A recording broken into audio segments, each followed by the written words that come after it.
Assalamualaikum warahmatullahi wabarakatuh. Halo semuanya, nama saya Abdul Hanafi dengan NIM 221090350045 dari Fakultas Teknik Mesin. Di sini saya akan menyampaikan beberapa materi dari mata kuliah pemilihan bahan dan proses yang berjudul Pengenalan Bahan Logam dan Non-Logam. Terima kasih. Yang pertama ada pendahuluan, latar belakang. Berbagai jenis bahan kita gunakan dalam kehidupan sehari-hari maupun dalam industri. Penggunaannya pun sangat bergantung pada sifat-sifat dari bahan tersebut. Di samping bermanfaat, beberapa unsur atau senyawa juga dapat bersifat racun bagi kesehatan atau lingkungan. Pada awalnya, unsur hanya digolongkan menjadi logam dan non-logam. Hal inilah yang dikemukakan oleh Lavoisier. Hingga saat ini diketahui terdapat kurang lebih 118 unsur di dunia. Oleh karena itu, penting bagi kita untuk mengetahui sifat-sifat dan cara pengolahan dari berbagai unsur dan senyawa, sehingga kita dapat menggunakannya secara optimal dan mengurangi dampak negatif dari penggunaan unsur logam dan non-logam tersebut. Yang selanjutnya pembahasan 1. Logam. Dalam kimia, sebuah logam dalam bahasa Yunani yaitu metalon adalah sebuah unsur kimia yang siap membentuk ion atau kation. Logam adalah salah satu dari 3 kelompok unsur yang dibedakan oleh sifat ionisasi dan ikatan. Bersama dengan metaloid dan non-logam, pengelompokannya dikemukakan oleh Lavoisier, namun masih sangat sederhana, sebab antara unsur-unsur logam sendiri masih terdapat banyak perbedaan. Dalam tabel periodik, garis diagonal yang membedakan unsur logam dari non-logam, unsur dalam garis ini adalah metaloid, kadangkala disebut semi-logam. Unsur-unsur yang termasuk metaloid adalah boron dengan simbol B, silikon dengan simbol Si, germanium dengan simbol G, arsen dengan simbol As, antimon dengan simbol Sb, tellurium dengan simbol Te, dan polonium dengan simbol Po. Logam sendiri terbagi menjadi beberapa kelompok, yaitu 1. Alkali yang meliputi litium dengan simbol Li, natrium dengan simbol Na, potasium dengan simbol K, rubidium dengan simbol Rb, cesium dengan simbol Cs, francium dengan simbol Fr. Yang kedua, logam alkali tanah yang meliputi beryllium dengan simbol Be, magnesium dengan simbol Mg, salsium dengan simbol Ca, strontium dengan simbol Sr, barium dengan simbol Ba, radium dengan simbol Ra. Yang ketiga, logam transisi yang meliputi lantanadia dan actinida. 4. Logam lainnya yang meliputi aluminium dengan simbol Al, gallium dengan simbol Ga, indium dengan simbol In, thallium dengan simbol Ti, ununtrium dengan simbol UUT, tin dengan simbol Sn, lead dengan simbol Pb, ununquadium dengan simbol UUQ, bismuth dengan simbol Bi, ununpentium dengan simbol UUP, ununhexium dengan simbol UUH, Beberapa logam terkenal adalah aluminium, tembaga, emas, timah, perak, titanium, uranium, dan zinc. Yang kedua, non-logam. Non-logam adalah kelompok unsur kimia yang bersifat elektronegatif, yaitu lebih mudah menarik elektrovalensi dari atom lain daripada melepaskannya. Unsur-unsur yang termasuk dalam non-logam adalah: 1.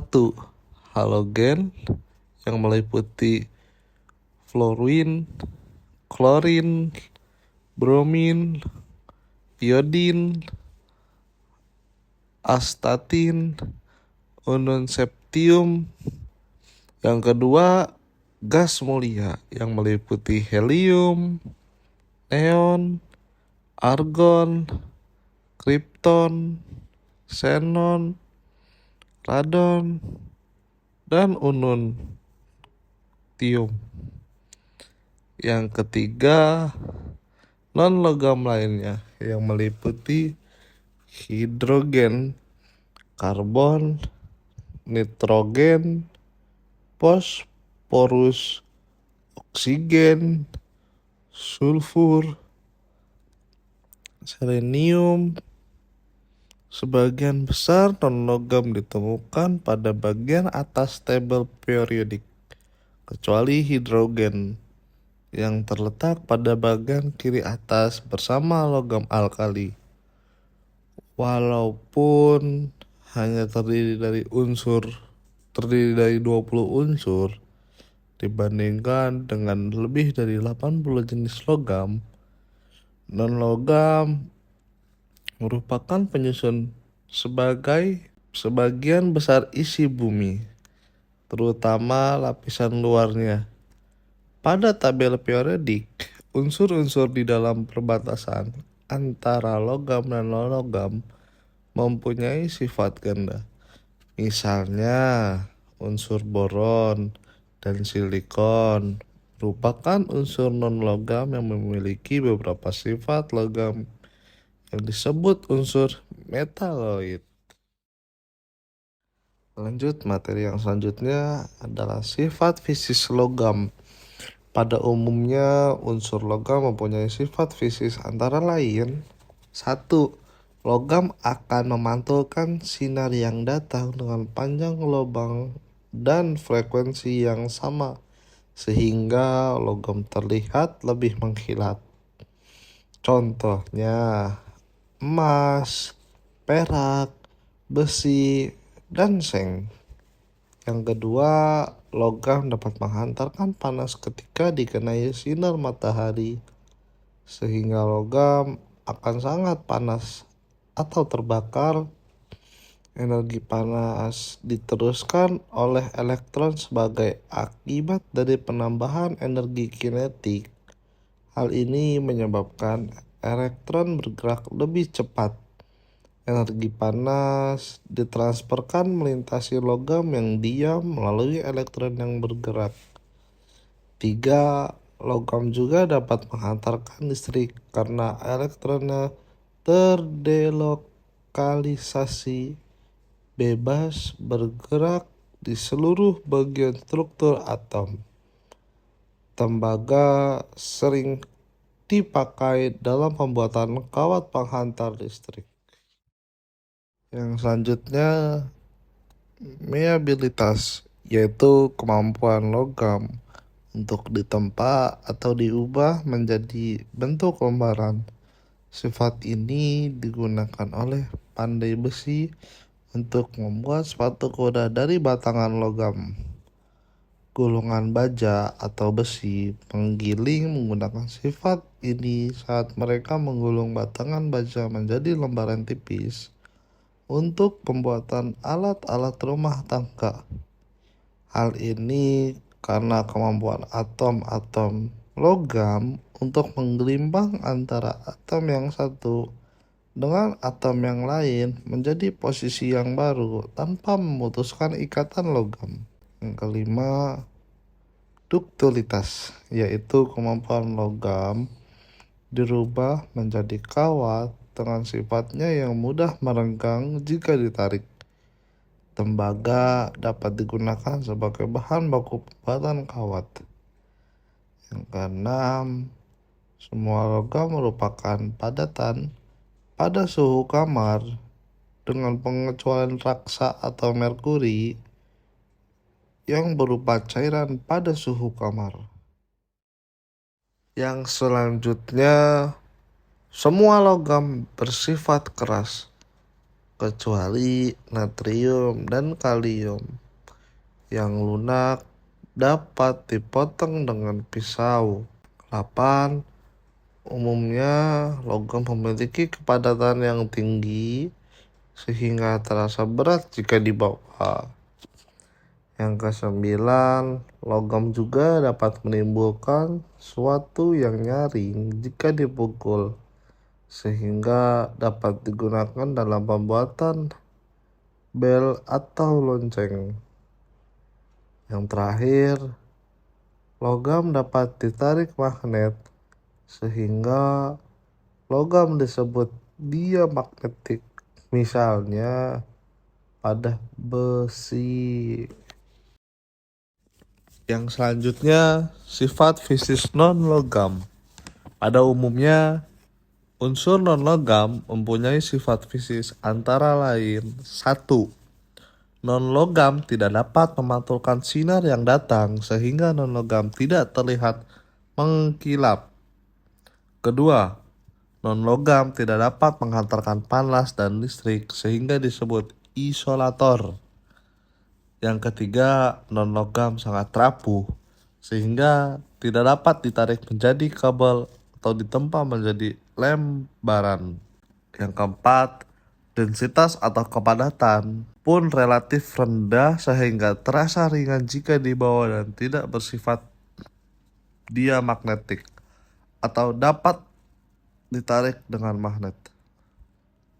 Yang kelima, non-logam berupa padatan, cairan, dan gas pada suhu kamar. Contohnya padatan karbon, cairan bormin, dan gas hidrogen. Selanjutnya, sifat kimia logam. Sifat-sifat kimia logam antara lain, logam memiliki energi ionisasi yang rendah. Oleh karena itu, logam cenderung melepaskan elektronnya dengan mudah. Logam cenderung melepaskan elektron daripada menangkap elektron untuk membentuk kation. Yang kedua, umumnya logam cenderung memiliki titik leleh, titik didih yang tinggi karena kekuatan ikatan logam. Kekuatan ikatan logam berbeda antara logam yang satu dengan logam yang lainnya, tergantung pada jumlah elektron yang terdelokalisasi pada lautan elektron dan pada susunan atom-atomnya. Sifat titik leleh menunjukkan kekerasan logam.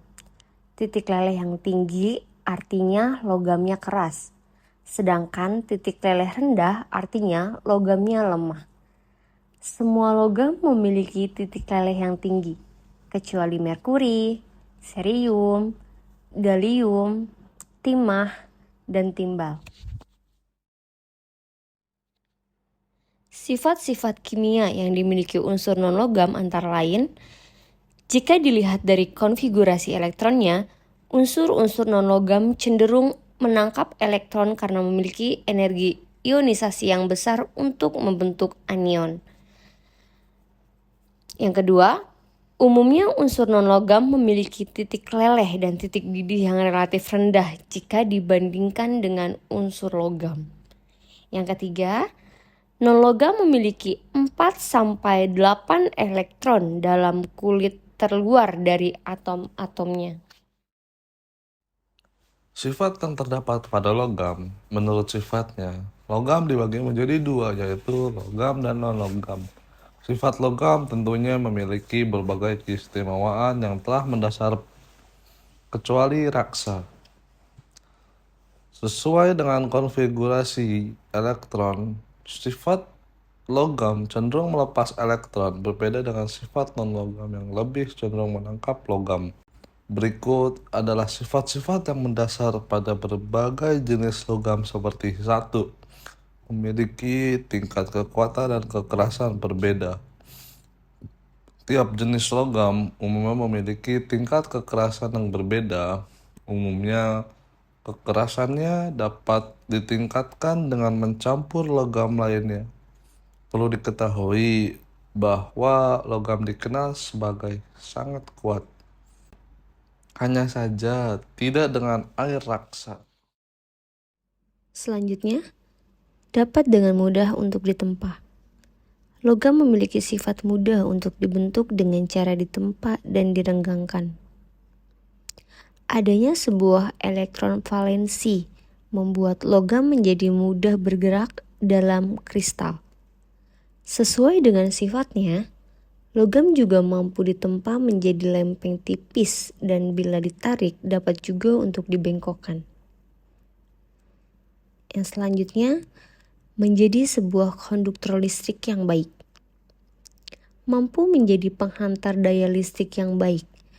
Bila suatu logam dialirkan listrik, akan elektronnya membawa suatu muatan valensi ke seluruh bagian logam, sehingga mampu menimbulkan aliran listrik dalam logam. Yang selanjutnya, mampu menghantarkan panas.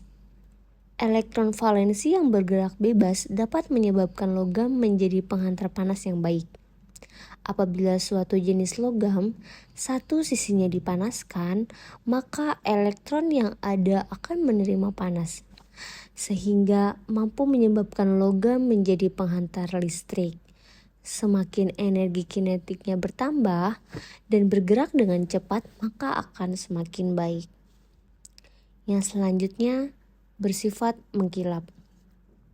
Semua jenis logam tentunya akan mengkilap apabila terkena cahaya dalam permukaannya. Maka dari itu, dalam masa ini, sifat logam akan memancarkan kembali energi cahaya yang didapatnya dari gelombang tertentu. Yang selanjutnya, kerapatan relatif tinggi.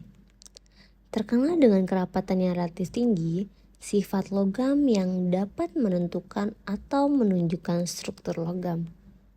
Yang pertama, pada tipe A menunjukkan struktur kubus sederhana atau dengan rumus Hc sama dengan simpel kubik. Yang kedua, tipe B menunjukkan struktur berpusat tubuh atau BCC sama dengan body centered kubik. Yang ketiga, sedangkan tipe C struktur terpusat muka atau FCC yaitu face centered kubik. Pengelompokan logam secara umum. Yang pertama, logam berat. Dalam kelompok logam berat, secara umum berasal dari logam dengan keseluruhannya. Sebagai contohnya adalah logam berupa nikel, besi, krom, timah, tembaga, seng timah hitam, dan juga putih, serta masih ada banyak yang lainnya. Yang kedua, logam ringan. Dalam kelompok logam ringan, tersusun dari logam juga hanya saja tidak tersusun sepenuhnya atau juga bisa dikatakan bahwa logam penyusunnya ringan. Contohnya dari logam ringan ini seperti magnesium, aluminium, titanium, kalsium, natrium, barium, dan kalium. Yang selanjutnya, logam tahan api. Adapun yang dimaksud dengan logam tahan api adalah jenis logam ini mampu menahan atau mampu tahan terhadap api dengan kisaran suhu tertentu. Contohnya dari logam tahan api ini adalah titanium, zirconium, wolfram, dan molybden. Yang selanjutnya, logam mulia. Terakhir adalah logam mulia. Biasanya jenis logam ini sering dipakai dan digunakan untuk perhiasan atau peralatan lainnya. Tak hanya itu, untuk jenis logam mulia ini biasanya diberikan harga yang cukup mahal. Contoh dari logam mulia ini adalah emas, platina, dan perak. Yang selanjutnya, pengelompokan logam berdasarkan bahan dasarnya. Yang pertama, logam besi. Jenis logam yang paduannya terdiri dari bahan penyusunnya berupa campuran unsur karbon dengan besi. Untuk jenis logamnya berupa besi tuang, besi tempa, baja karbon sedang dan tinggi, baja lunak, dan baja karbon campuran. Yang kedua, logam non-besi. Jenis logam non-besi ini memiliki paduan atau campuran yang mengandung Fe. Dalam logam ini antara lain aluminium, tembaga, timbal, dan timah. Contoh jenis logam dan fungsinya. Seperti yang sudah dijelaskan di atas, bahwa logam memiliki banyak sekali jenis dan juga pengelompokannya. Maka tak heran jika logam merupakan unsur yang memiliki jumlah yang paling banyak di bumi. Namun setiap jenis logam memiliki kegunaannya masing-masing. Berikut ini adalah beberapa jenis logam yang sering digunakan dalam kehidupan sehari-hari adalah: yang pertama ada seng. Seng adalah logam yang memiliki warna putih kebiruan, di mana berasal dari sebuah mineral stalerit. Biasanya, seng digunakan untuk melapisi besi agar tidak mudah berkarat atau galvanisasi. Selain itu, seng juga bisa digunakan untuk baterai listrik. Yang selanjutnya tembaga. Tembaga merupakan logam yang memiliki ciri khas dengan warnanya yang kemerah-merahan. Selain itu, logam ini sangat mudah dibentuk. Umumnya digunakan untuk membuat kabel listrik, alai kuningan, perunggu, dan kupronikel dan tangki air panas. Solder adalah salah satu jenis alloy dari timah dan timbal terkenal dengan titik lebur yang sangat rendah. Biasanya digunakan untuk menyambung kabel untuk suatu barang elektronik. Raksa adalah logam yang memiliki bentuk yang cair tetapi juga berat. Raksa memiliki warna putih keperakan dan tak lupa raksa ini termasuk zat yang beracun. Raksa umumnya dipakai pada sebuah termometer dan beberapa bahan peledak. Platina adalah logam yang memiliki warna putih keperakan. Selain itu, platina sangat mudah dibentuk. Platina sering dimanfaatkan untuk membuat sebuah perhiasan, barang-barang elektronik, atau juga dapat menjadi katalisator. Selanjutnya, plutonium. Ada logam radioaktif yaitu plutonium yang mana dihasilkan dari suatu proses uranium pada sebuah reaktor nuklir. Umumnya, plutonium digunakan untuk membuat sebuah senjata nuklir. Selanjutnya, titanium.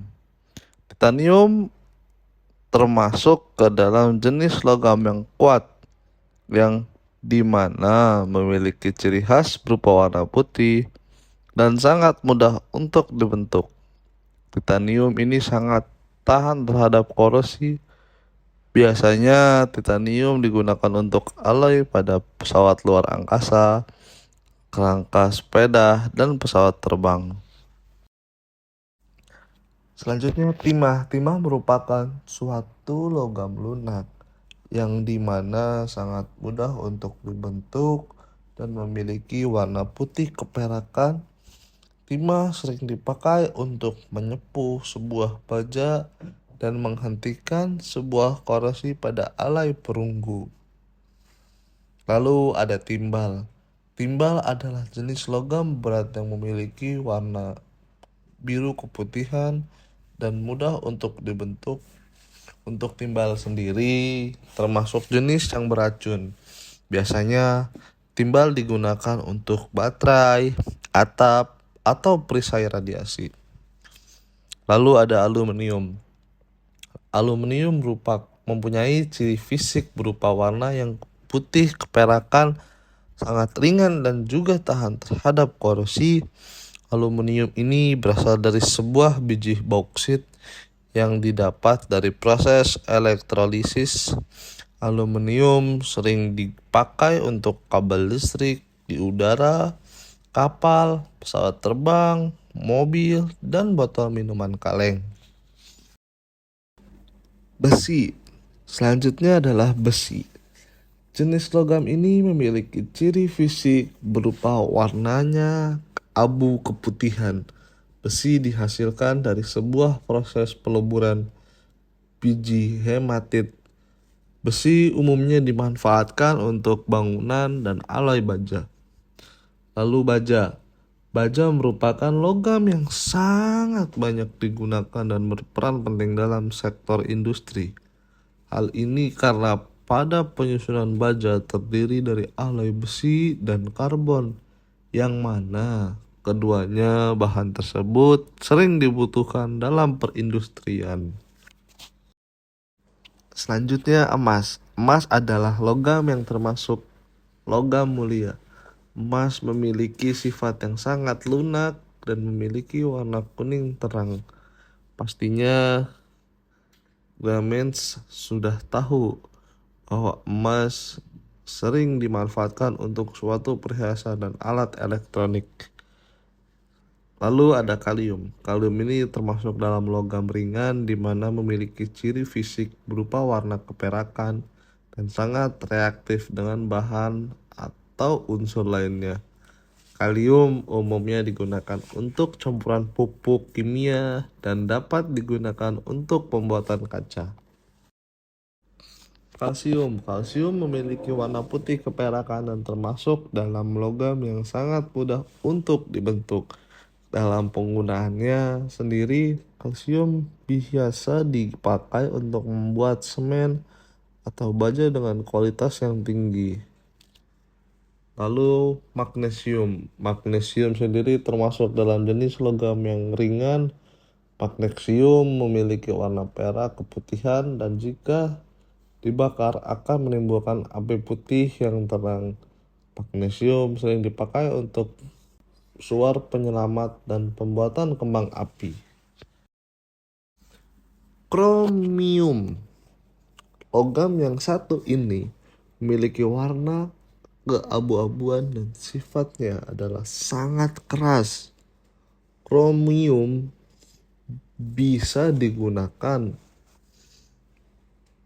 akan menimbulkan warna yang mengkilap.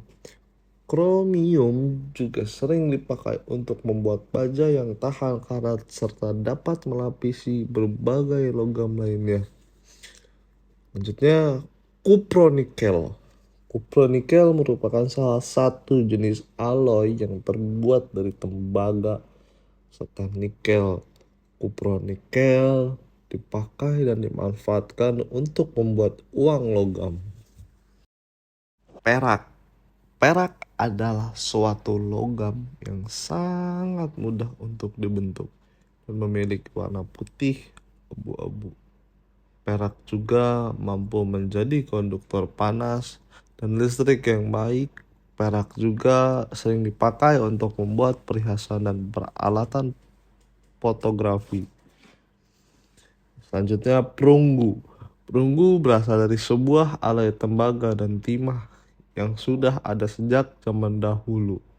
Perunggu terkenal dengan sifatnya yang tahan terhadap korosi dan sangat mudah untuk dibentuk. Perunggu biasanya dipakai untuk membuat uang logam yang bernilai rendah.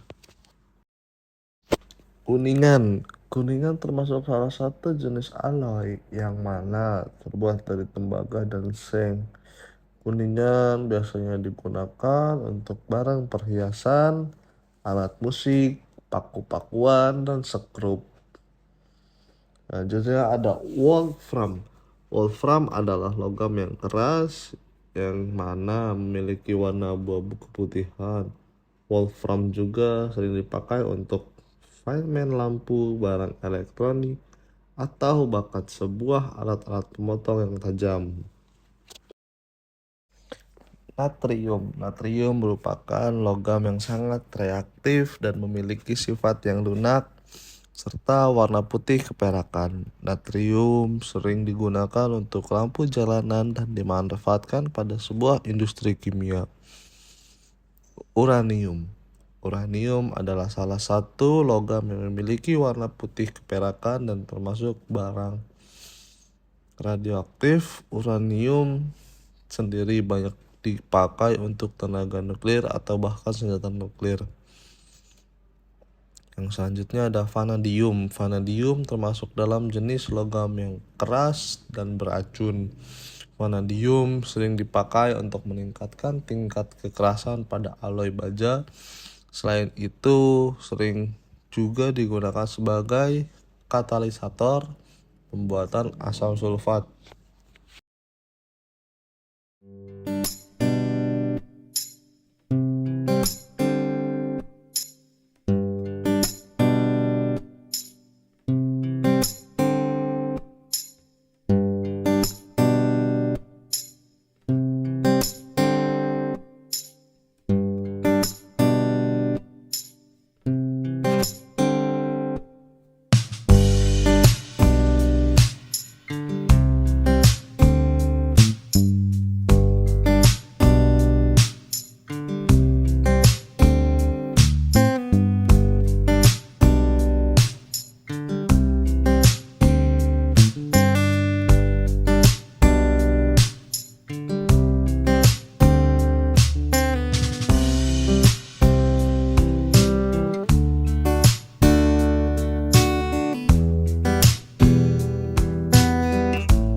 Berikut materi yang saya bisa sampaikan, semoga ilmunya bermanfaat untuk kita semua. Saya ucapkan terima kasih. Wassalamualaikum warahmatullahi wabarakatuh.